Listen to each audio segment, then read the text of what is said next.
Either you live in a nursing home or on the street. My daughter shouted those words at me, my own flesh and blood. Her husband just stood there smirking.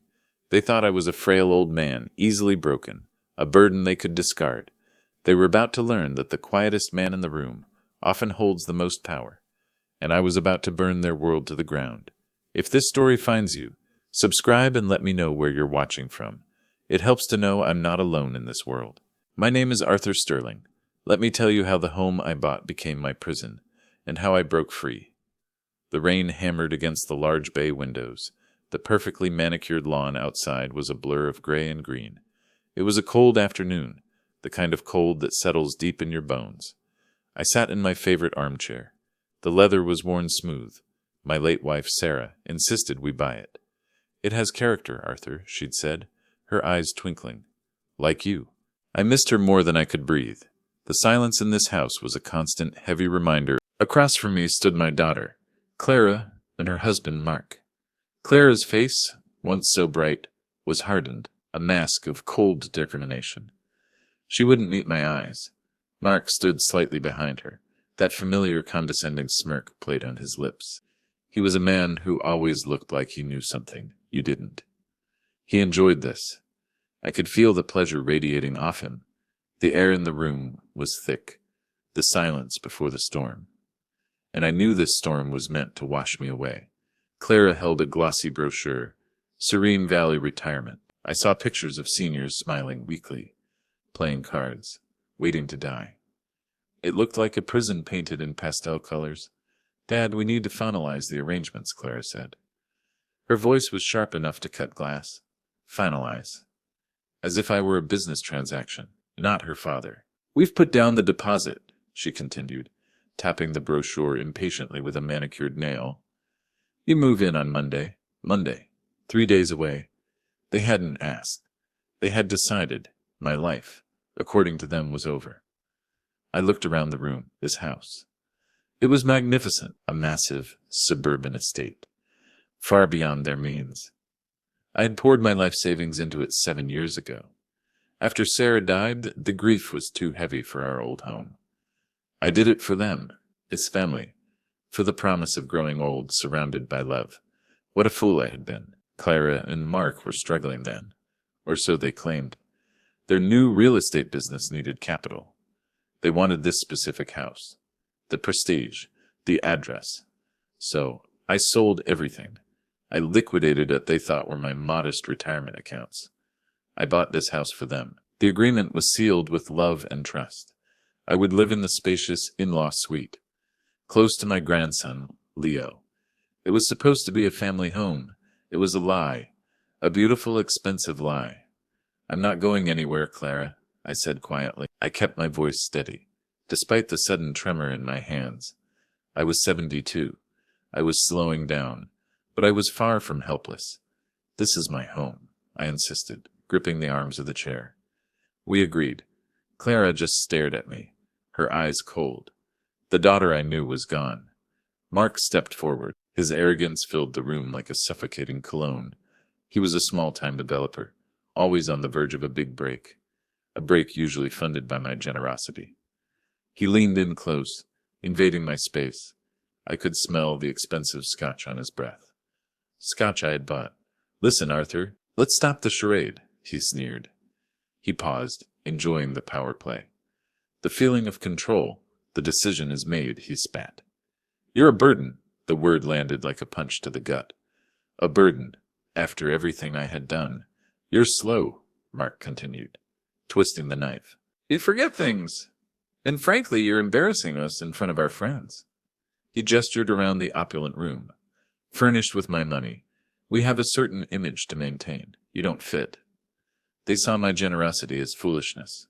They were making a terrible mistake. Clara didn't flinch. She didn't defend me. She just watched, complicit. "He's right, Dad. It's time," she said. Her words were like stones, sharp and heavy. "We can't take care of you anymore." Then she took a deep breath. The words exploded out of her, filling the room with venom.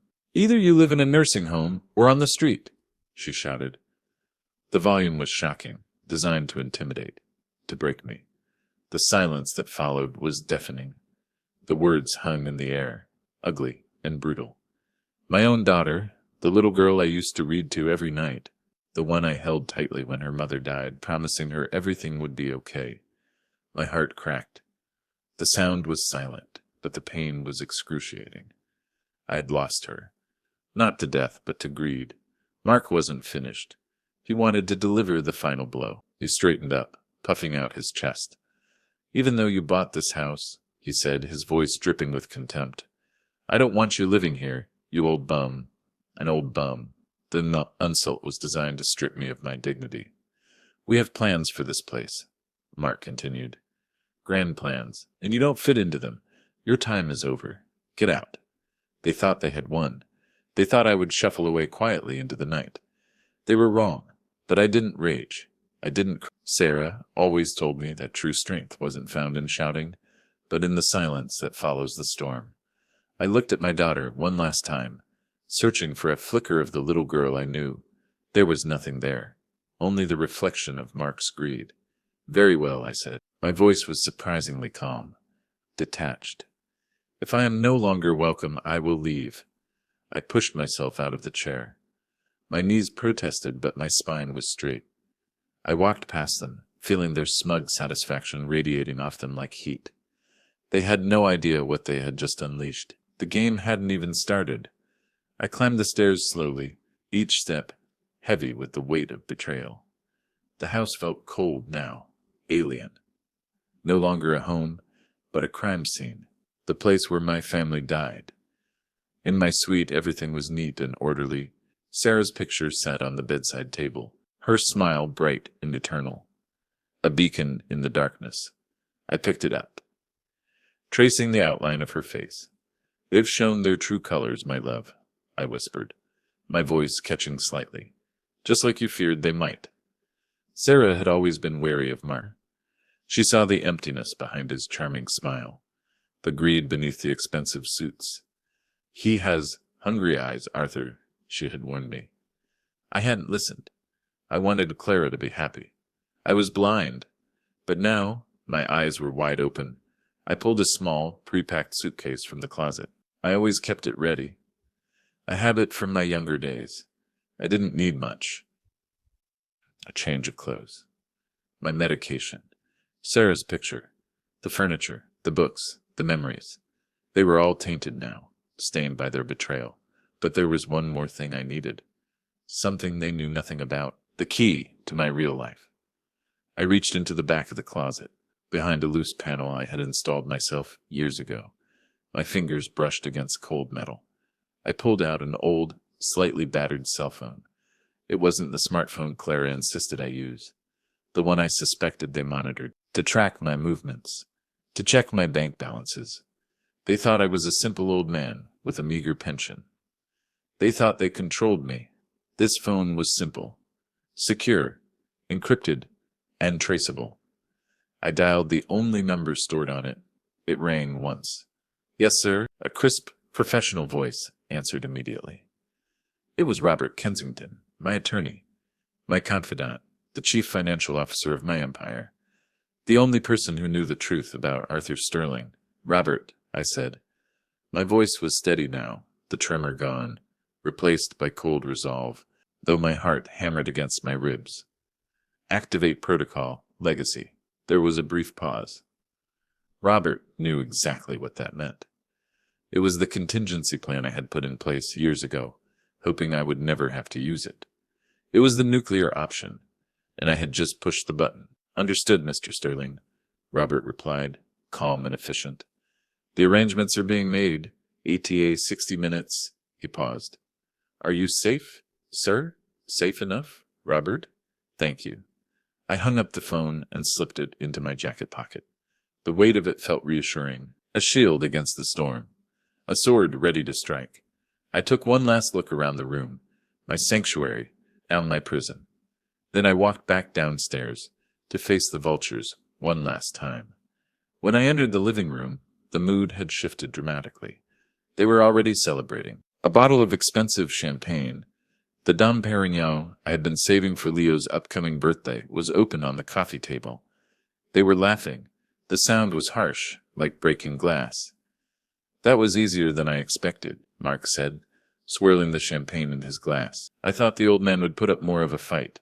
They hadn't even noticed I was back in the room.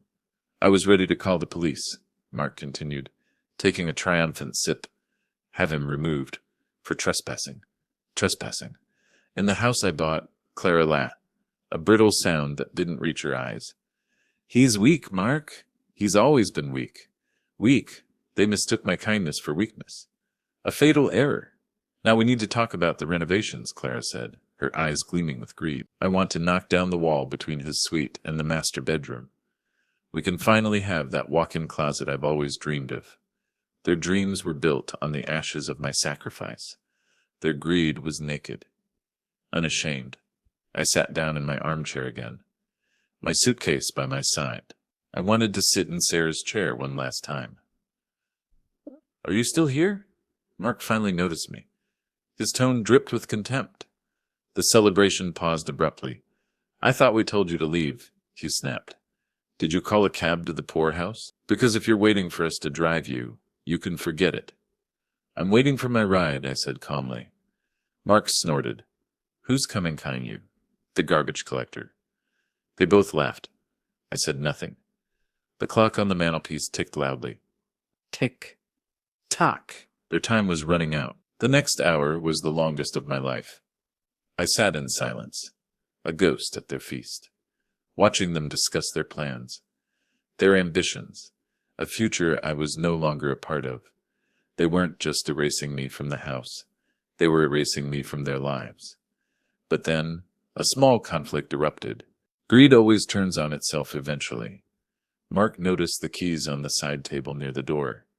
The keys to my classic Mercedes, a 1958 300 SL Roadster, a car I had lovingly maintained for years, a gift from Sarah on our 25th anniversary. It was priceless. He walked over slowly, his eyes fixed on the keys. He picked them up. We won't be needing these anymore, he said, jingling them triumphantly. The sound was sharp, ugly. The impact hit me harder than his insults. That car was Sarah. It was our history. He weighed them in his hand, a calculating look in his eyes. I knew that look. He was already counting the money. This car is worth a fortune at auction, Mark announced, claiming it as his own. Millions, maybe. We can sell it and use the money to install the swimming pool and the tennis court. I felt a surge of cold anger. They were trading my soul for a swimming pool. But I said nothing. The car, like the house, was just a thing, and things could be replaced. What they were trying to take next, however, was not. Clara approached me, her expression suddenly businesslike, the champagne flute still in her hand. The final plunder, Dad. We need your bank details, she said, holding out her hand expectantly. Your pension checks, your passwords. She paused, choosing her words carefully, falsely sweet. A snake ready to strike as your legal guardians, she continued. We need to manage your finances from now on. Guardians. The audacity was breathtaking. I knew about the meetings with their lawyer, a sharp, ruthless woman named Eleanor Vance. I had overheard their conversation, the subtle attempts to have me declared incompetent. They thought I was senile, oblivious. Eleanor Vance had assured them it would be easy. He won't fight it, she had said. Old men like him never do. I had played along, gathering evidence, hoping, praying that Clara would come to her senses, hoping she would remember the love I gave her. But the lure of money was too strong. She had chosen her side, and she had chosen poorly. We'll make sure the nursing home fees are paid, she said, as if doing me a favor. And we'll handle the rest of your assets. They wanted it all. That won't be necessary, Clara, I said softly. My pension will cover my needs. Don't be difficult, Arthur, Mark snapped. He hated when things didn't go according to his plan. He stepped closer, his face hardening. Just give us the information, he demanded. We don't have all day. We have a dinner reservation. My disposal was just an item on their checklist. He leaned in closer, his voice dropping to a threatening whisper. We are trying to help you, you ungrateful old man. Cooperate or things will get ugly. No, I said. The word was firm, final. Mark's face turned an ugly shade of red. His controls snapped. The mask of sophistication fell away, revealing the brute underneath. He grabbed my arm. His grip was strong, painful. He tried to pull me out of the chair. "Listen to me, you stubborn fool," he snarled, his breath hot on my face. "You will give us what we want, or I will make your last days a living hell." The threat was real. I saw the violence lurking behind his eyes. I looked him straight in the eye, my gaze unwavering. "Take your hands off me, Mark," I said, my voice low and dangerous. "You don't want to do this." There was something in my voice, a hint of the steel I had carefully hidden for years, a glimpse of the man I truly was, the man who had built an empire in the shadows. It made him hesitate. He let go of my arm, took a step back.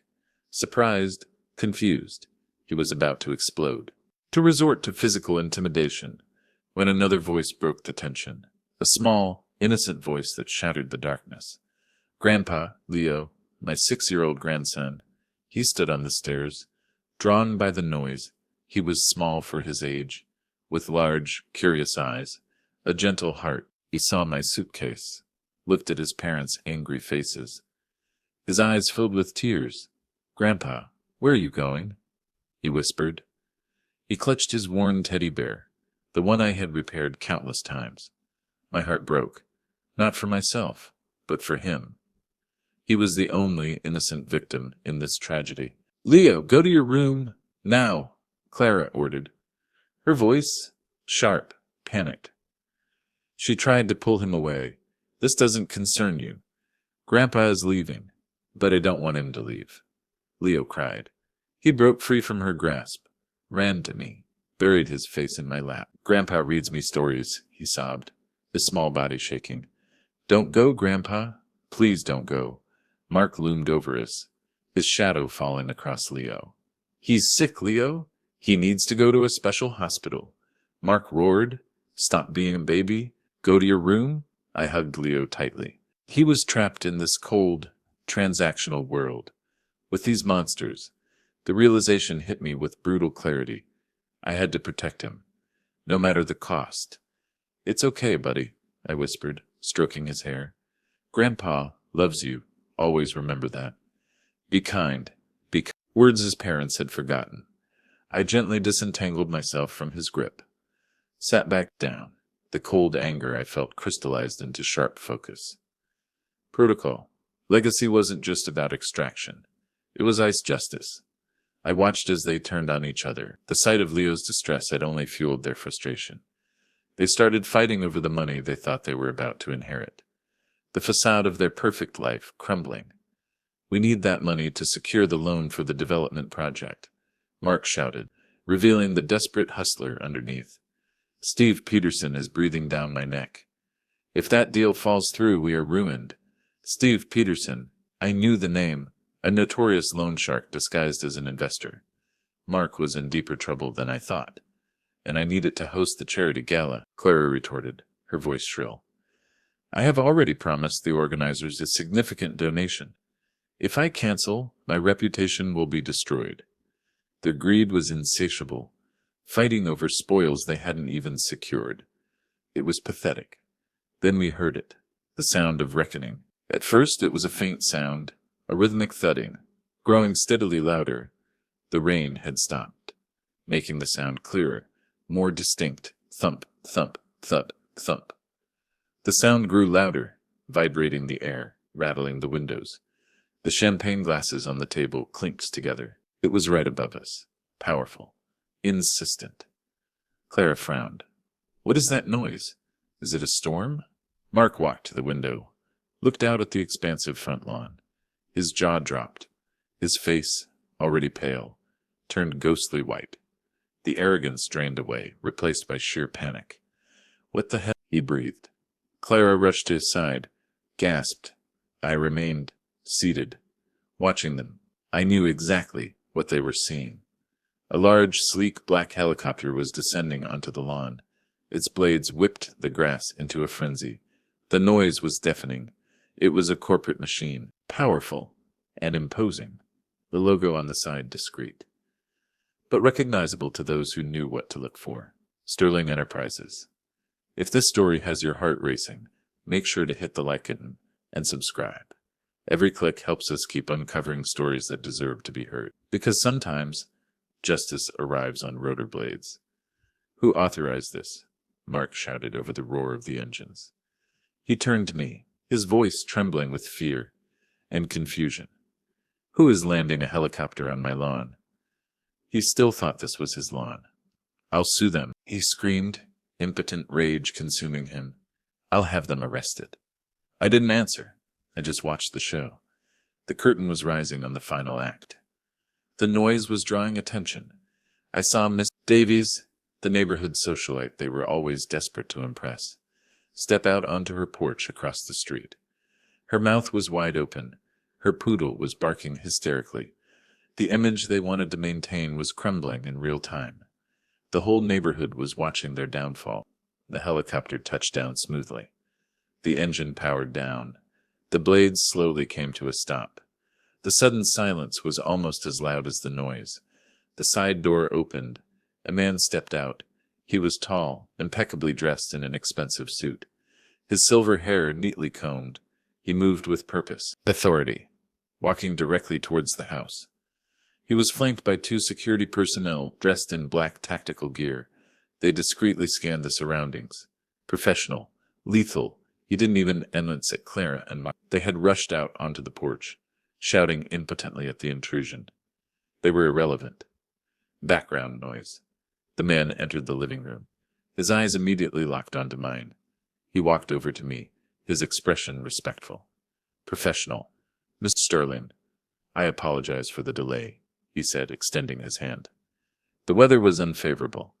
I stood up, shook his hand. Robert, it's good to see you. Thank you for coming so quickly. The air in the room shifted. The power dynamic had flipped violently, and they still didn't understand how. Clara and Mark rushed back into the room, their faces pale with shock and disbelief. Who are you? Clara demanded, her voice trembling. What is going on here? Get off our property. She looked at me, confused, bewildered. Mr. Sterling, Dad, who is this man? What have you done? Robert turned to her, his eyes cold and assessing. He looked at her like she was an inconvenience.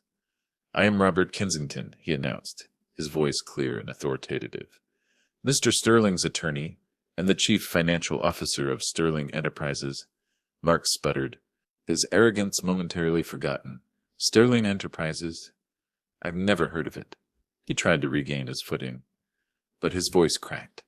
Arthur is a retired accountant, he insisted, clinging to the lie. He has nothing. He's penniless. He lives on a meager pension. He pointed a shaking finger at me, desperate to maintain the illusion. Robert smiled thinly, a smile that didn't reach his eyes. It seems there is a great deal you do not know about your father-in-law, Mr. Harrison. The truth was, I wasn't just an accountant. Yes, I worked in finance, but in my spare time, I developed algorithms. Revolutionary algorithms for predicting market trends, managing investments, complex mathematical models that could see the future of the stock market. 20 years ago, I secretly founded Sterling Enterprises. I built it from the ground up, managed it remotely, from the shadows. Robert handled the day-to-day operations. I never revealed my wealth. I wanted a simple life with Sarah. I wanted Clara to value hard work, integrity, not money. I didn't want her to become the entitled, greedy woman standing before me. I lived on a modest allowance, letting the company's profits reinvest, grow. Sterling Enterprises was now a multi-billion-dollar corporation. I thought I was protecting my family. Instead, I had made myself a target, and I had created monsters. It was time to clean house. I picked up my suitcase. Robert, if you would be so kind as to inform my daughter and her husband of the situation. Certainly, sir. Robert reached into his briefcase, pulled out a thick stack of documents.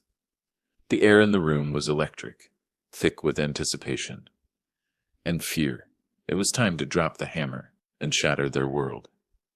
Mrs. Harrison, Mr. Harrison, Robert began, his voice crisp, precise, like a scalpel. Seems there has been a grave misunderstanding regarding the ownership of this property. What are you talking about? Clara shrieked, her voice rising in panic, the ground beneath her feet shifting. My father bought this house for us. The deed is in our names. That is incorrect, Robert corrected sharply. The funds used to purchase this property were drawn from an account belonging to the Sarah Sterling Irrevocable Trust, the trust named after my beloved wife. Designed to protect our legacy from people like them. He paused, letting the words sink in. The trust owns the house. You have been living here as guests of the trust. Guests. The word hit them like a physical blow. Mark's face turned ashen. Guests? We've been paying the taxes. We've been maintaining the property. We have rights. He was grasping at straws. Desperate. Pathetic.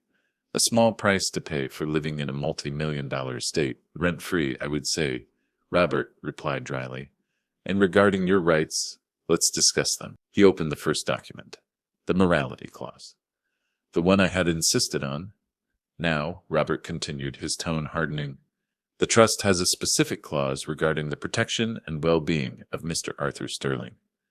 He looked up, locking eyes with Clara, his gaze pinning her to the spot. Should any beneficiary attempt to exploit, abuse, or forcibly remove Mr. Sterling from his chosen residence, the trust immediately revokes their status and initiates eviction proceedings.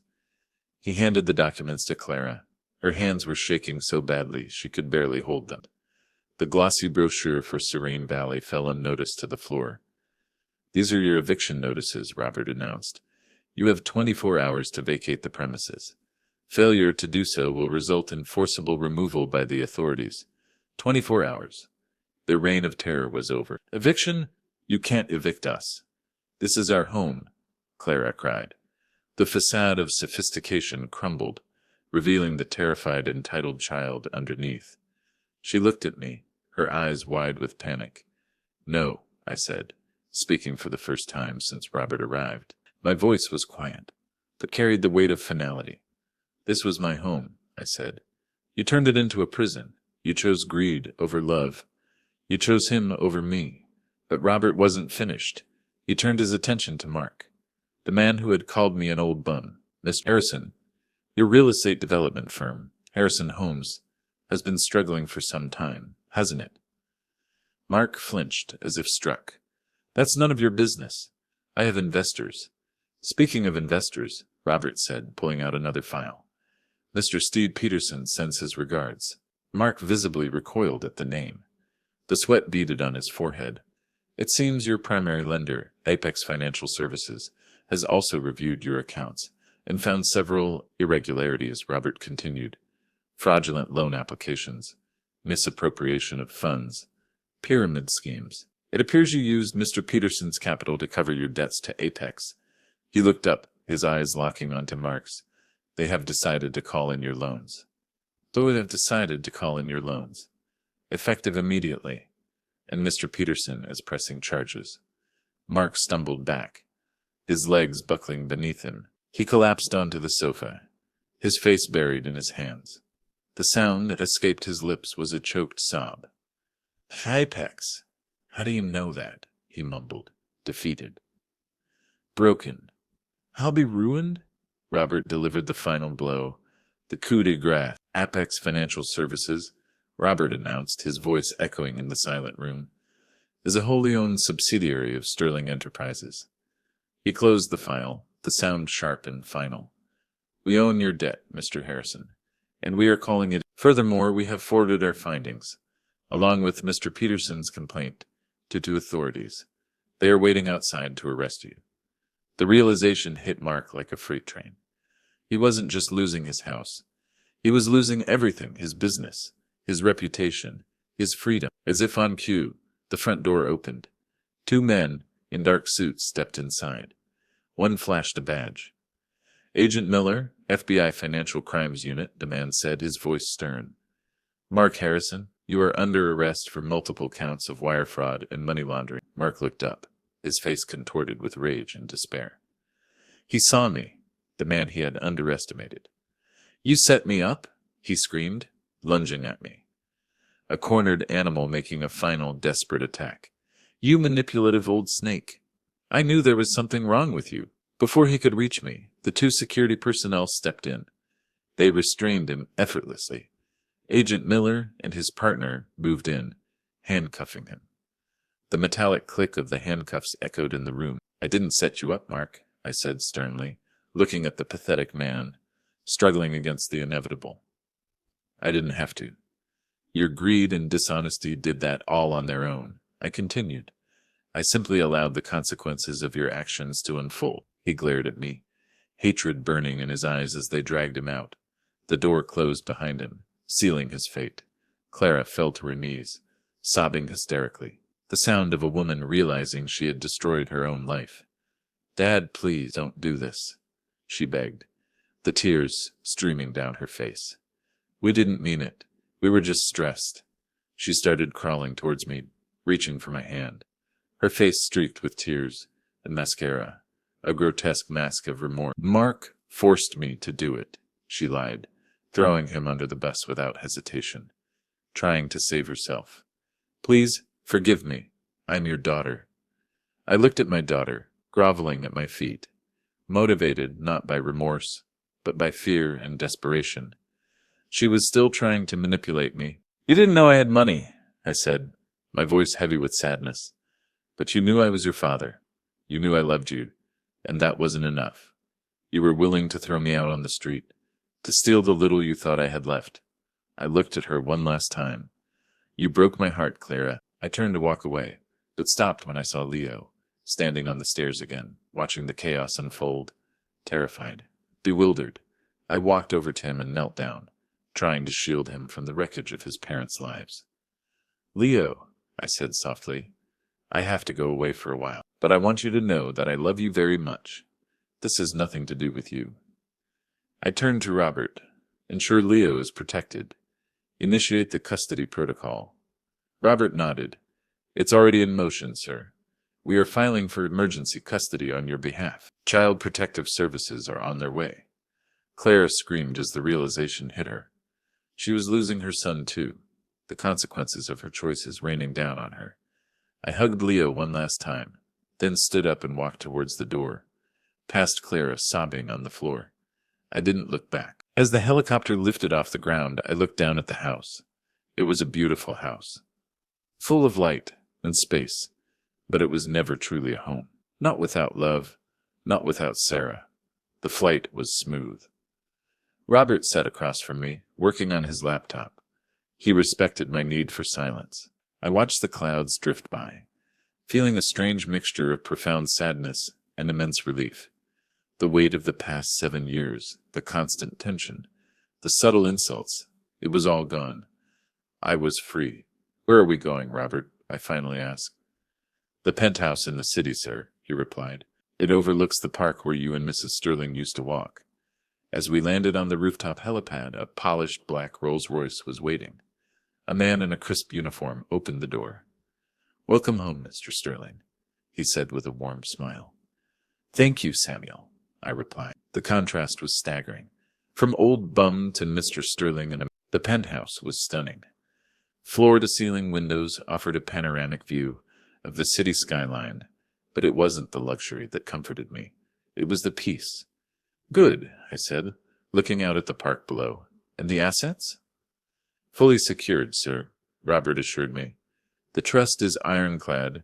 We have also initiated the process of restructuring the trust, removing Mrs. Harrison as a beneficiary. The funds will be redirected to the foundation. I nodded slowly. The Sarah Sterling Foundation, dedicated to supporting apicrugit for underprivileged children. Sarah would have liked that. Her legacy would live on. The following weeks were a whirlwind. I stepped back into my role at Sterling Enterprises as chairman of the board. I immersed myself in the work, finding a renewed sense of purpose. Robert kept me updated on the fallout. The eviction was swift. Eleanor Vance, their ruthless lawyer, had dropped Clara as a client immediately when the money disappeared.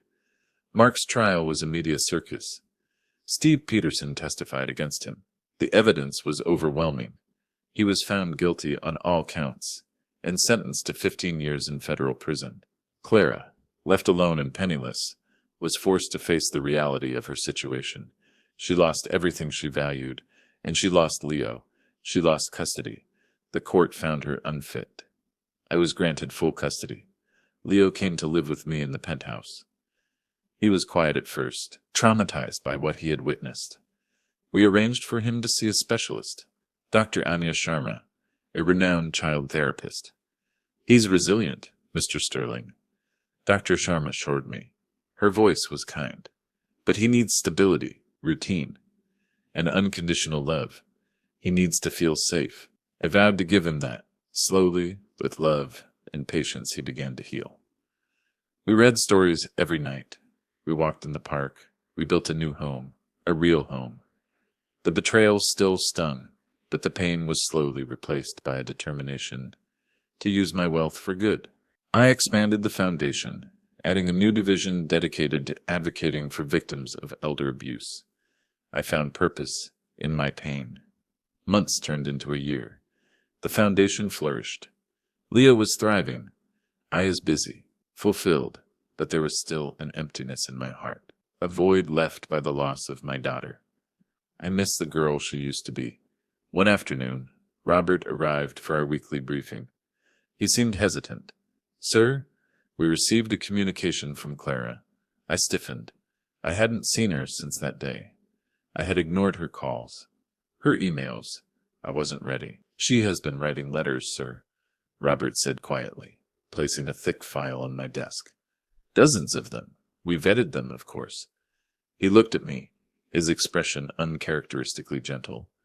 "She found a job as a waitress," Robert continued, "and she's attending therapy. Her therapist specializes in narcissistic abuse recovery. She seems changed." He nudged the file towards me. "I think it's time you saw them." I opened the file, my hands trembling slightly. I wasn't sure what I was expecting. Excuses, demands, manipulation. The first few letters were exactly that, filled with rage, blame, self-pity. She cursed me. She defended Mark. She called me a monster for ruining her life. I almost stopped reading, but I kept going. As the months progressed, the tone began to change. Slowly, the anger faded, replaced by regret, and finally, profound remorse. She wrote about her struggles, her loneliness, her realization of how much she had taken for granted. She wrote about her therapy, about facing her demons, about understanding how Mark had manipulated her, turned her against me, but she took responsibility. She owned her choices. The most recent letter was different. It was short, simple, and devastating. "Dear Dad, I don't know if you'll ever read this, but I have to write it. I have no excuses for what I did. It was cruel, selfish, and unforgivable. I was blinded by greed and insecurity. I was desperate for Mark's approval. I saw you as an obstacle, not as my father. Losing everything has taught me what truly matters. I look back at the love you and Mom gave me, and I am ashamed of the person I became. I dishonored Mom's memory. I broke your heart. I understand if you can't forgive me. I don't deserve it. But I needed you to know that I finally understand. I am working hard to become a better person. A person you and Mom would be proud of. A mother Leo deserves. I love you, Clara." Tears blurred my vision. The sincerity in her words resonated deep within me, shattering the walls I had built around my heart. This wasn't manipulation. It was surrender. It was the daughter I thought I had lost forever. "Robert," I said, my voice thick with emotion, "arrange a meeting, somewhere neutral." Robert nodded, a small smile touching his lips. "Right away, sir." We met at the park, the place where Sarah and I used to walk. She was waiting on a bench, looking thinner, older, her expensive clothes replaced by a simple dress. But her eyes were clear, humble. She looked more like the girl I remembered than the woman who had thrown me out of my home. When she saw me, she stood up quickly, her hands clasped tightly in front of her, nervous, afraid. "Dad," she whispered, her voice trembling. I walked towards her, stopped, searched her face. I saw the same remorse I had read in her letters. I saw Sarah's eyes staring back at me, full of humility and regret. "Clara," I said, my voice soft. She burst into tears. burying her face in her hands. I'm so sorry, Dad. I'm so sorry for everything. I was so cruel, so selfish. I wrapped my arms around her, holding her tightly, the way I used to when she was a little girl. She sobbed into my shoulder, her body shaking with the intensity of her grief. It was the cry of a daughter who had finally come home. I know, Clara, I whispered, stroking her hair, feeling the weight of the past year lift from my shoulders.